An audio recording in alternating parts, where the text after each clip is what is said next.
ഈ സിനിമാ രംഗം വലിയ പ്രതിസന്ധികളിലൂടെ പോകുമ്പോൾ ഡിസ്റ്റൻസിയത്തിനെ പോലുള്ള ഒരാൾക്ക് ഇങ്ങനെ ഒരു മാജിക്ക് കാണിക്കാൻ നോക്കും.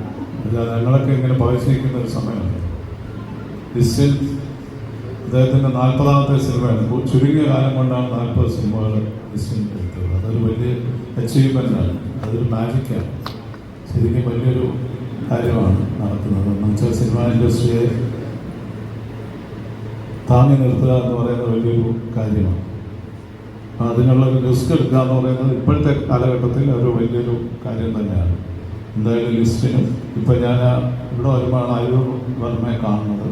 അദ്ദേഹത്തിൻ്റെ ആ പടം ഞാൻ കണ്ടു. വളരെ ഗംഭീരമായിട്ടുള്ള സിനിമയായിരുന്നു.